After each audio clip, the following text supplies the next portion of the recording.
आप मात्र कल्पना भर कीजिए कि आपको दुनिया का सर्वश्रेष्ठ शूटर बनना है, लेकिन एक हादसा होता है और उस हादसे में आपका दाहिना हाथ चला जाता है। अब एक शूटर के लिए जो उसका दाहिना हाथ है गाइज, वो सबसे बड़ा हथियार है जिससे वो ओलंपिक्स में गोल्ड मेडल लेके आए।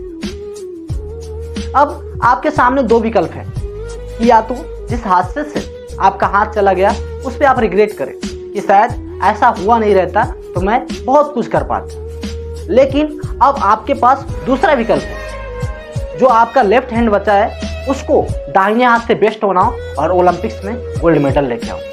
दुनिया के सामने एक ऐसा इतिहास रच दो जिसे लोग देखें, जिसे लोग पढ़ें। कैरोली टक्कास जो एक आर्मी के जवान थे, उन्होंने एक सपना देखते हैं, वो एक मिशन लेके चलते हैं कि मैं दुनिया का सर्वश्रेष्ठ शूटर बनूं, लेकिन नियति को वही मंजूर है जो आपको देना चाहते हैं। ईश्वर से अगर कुछ पाना चाहते हैं तो ईश्वर आपका बहुत परीक्षा लेता है। कैरोली टक्कास के साथ कुछ ऐसा ही होता है। 1938 में जब वो आर्मी का ट्रेनिंग दे रहे होते हैं तब उनके हाथ में एक खराब ग्रेनाइट फट जाता है, जिससे इनका दाहिना हाथ जो था वो चला जाता है। जिससे उनका जो दाहिना हाथ था वो चला जाता है। अब जो उनका सदियों का मेहनत था, जो सदियों का प्रयास था, वो तो विफल हो जाता है।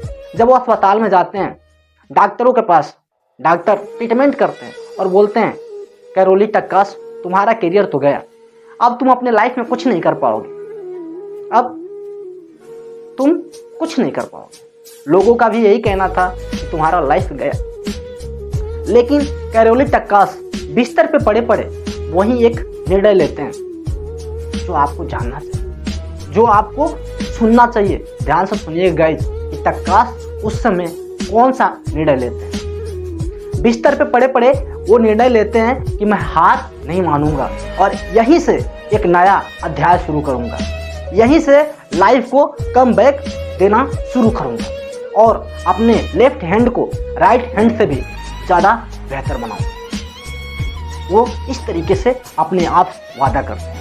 जब अस्पताल से ठीक होते हैं तो अपने घर पे आते हैं और घर पे आने के बाद वो 1 साल गुप्त अभ्यास करते हैं। 1938 में उनके हाथ में एक ग्रेनाइट फट जाता है, लेकिन वो लेफ्ट हैंड से अब अभ्यास करना शुरू करते हैं।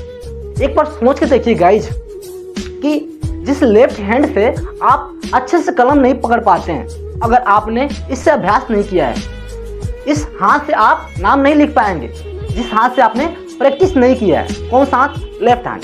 लेकिन जुनून क्या है कि मुझे अब इससे ही निशाना को साधना है, वो भी सटीक निशाना यार, और क्या जीतना है मुझे? ओलंपिक्स में गोल्ड मेडल।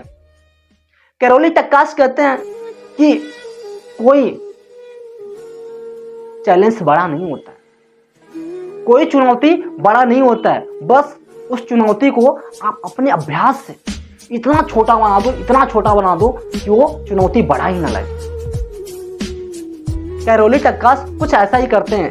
1 साल तक गुप्त अभ्यास करते हैं और 1939 में वो रिंग में उतरते हैं। जब रिंग में उतरते हैं तो लोगों को लगता है कि ये मेरे उत्साह को बढ़ाने आए हैं, लेकिन लोगों को ये बात पता नहीं था कि कैरोली टक्कास 1 साल से गुप्त अभ्यास करते हैं। और देखिए गाइज, जो शिकार होता है ना, वो छुप के होता है, धार के शिकार नहीं होता है। इसी तरीके से मैं आपको बताना चाहता हूँ यार, आप जो मंजिल पाना चाहते हैं लोगों को बताइए मत यार कि मैं ये करने जा रहा हूँ, मैं वो करने जा रहा हूँ। ऐसा कुछ हासिल नहीं होता है। चुपचाप से, इत्मीनान से अपने लक्ष्य का पीछा करो यार, जैसे कैरोली टक्कास ने किया। दुनिया का कोई बताने की जरूरत नहीं है कि मैं ये करने वाला हूँ, वो करने वाला हूँ। और कैरोली टक्कास कुछ ऐसा ही करते हैं। जब रिंग में उतरते हैं तो लोगों को पता ही नहीं कि वो रिंग में शूटिंग करने वाले हैं, उस रोल में वो भाग लेने वाले हैं। जो अपोजिट प्लेयर हैं वो सोच रहे हैं कि हमारे मनोभाव को, मेरे उत्साह को बढ़ाने आए हैं, लेकिन जब लेफ्ट हैंड में गन पकड़ते हैं तो जो प्लेयर्स होते हैं उनके मन में दहशत फैल जाता है कि अब तो गया हमारे हाथ से नेशनल अवार्ड, और सच में वो नेशनल अवार्ड चला जाता है। कैरोली टक्कास कहते हैं कि एक विजेता को बाधाओं पे नहीं रास्ते बनाने पे ध्यान देना चाहिए। एक विजेता को बाधाओं पे नहीं, रास्ते बनाने पे ध्यान देना चाहिए। कौन से ऐसे रास्ते हैं मैं जिससे अपने मंजिल को पा सकता हूं।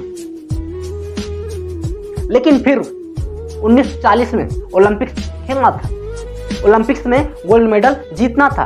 अभी वो लक्ष्य पूरा नहीं हुआ है, वो सपना पूरा नहीं हुआ है जिस मिशन के लिए वो चले थे, जिस मिशन के लिए वो अपने लेफ्ट हैंड में बंदूक उठाए थे।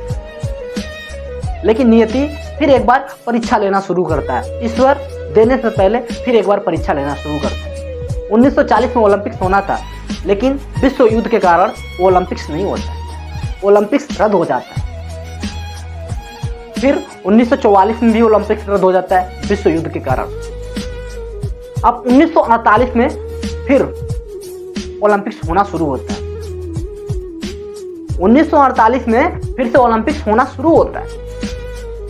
अब सोचिए 10 साल बीत गए हैं उस इंसान को, हर दिन प्रैक्टिस कर रहा है, हर दिन प्रैक्टिस कर रहा है कि मेरा जो सपना है वो अभी तक उस सपने को पूरा नहीं किया। जिस मैं मिशन को लेकर चला था वो मिशन अभी तक सक्सेसफुल नहीं हुआ, और हर दिन प्रयास कर रहे हैं, हर दिन प्रैक्टिस कर रहे हैं कि मुझे ओलंपिक्स में गोल्ड मेडल लेके आना ही है। जब 1948 में वो ओलंपिक्स में उतरते हैं तो जो एक विश्व का चैंपियन होता है वो उनसे पूछता है तुम यहाँ क्या करने आए हो, क्योंकि उस चैंपियन को भी पता नहीं था कि कैरोली टक्कास यहाँ जीतने के लिए आए हैं, यहाँ खेलने के लिए आए हैं। उस विश्व चैंपियन को भी पता था कि इनके हाथ में एक बम दग गया था जिससे इनका राइट हैंड चला गया। एक बार सोच के देखिए यार, कितना इमेजिंग है। एक हाथ वाला बंदा जिसका एक हाथ है, वो भी कौन सा, लेफ्ट हैंड, जिससे आप सही से कलम नहीं पकड़ पाते हैं, उस हैंड से उस ओलंपिक्स खेलने चला है।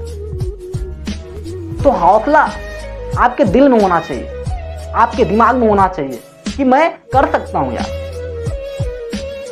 और प्रैक्टिस, मात्र प्रैक्टिस ही ऐसा है जो आपको सब कुछ दिला सकता है।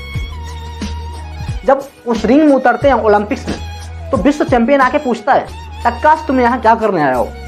तो कैरोली टक्कास बोलते हैं कि सर मैं यहाँ सीखने के लिए आया हूँ। और जब रिंग में उतरते हैं और लेफ्ट हैंड से बंदूक पकड़ते हैं और निशाना एकदम सटीक लगाते हैं, तब चैंपियन आता है और कहता है तुम बहुत कुछ सीख गए। आज आपके सामने बधाएं लग रही हैं कि मेरे पास ये चीज नहीं है, वो चीज नहीं है, लेकिन मैं फिर कह रहा हूं यार कि अगर आपके दिल में हौसला है, अगर आप में वो उम्मीद है कि मैं कर सकता हूं, तो आपको हर समय हर पल उस चुनौतियों से टकराना चाहिए, आपको लड़ना चाहिए। अगर आप नहीं लड़ेंगे तो आप अपने लाइफ में कुछ हासिल नहीं कर पाएंगे। कैरोली टक्कास को देखिए, जिनके हाथ में बम दग गया यार, बम दग गया, ग्रेनाइट फट गया हाथ में।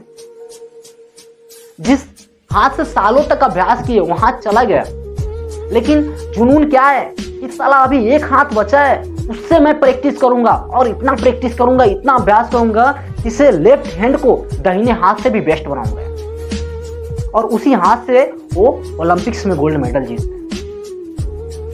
तो फिर कहते हैं आपके अंदर बाधाएं नहीं होती हैं। एक विजेता बनने के लिए आपको बाधाएं नहीं, आपको रास्ते खोजने चाहिए। तो उम्मीद करता हूं ये वीडियो बेस्ट होगा। अगर वीडियो बेस्ट है तो अपना प्यार देने के लिए इस वीडियो को लाइक करें, और चैनल पे नए हैं तो चैनल को सब्सक्राइब करें। तो मिलते हैं किसी नेक्स्ट वीडियो में।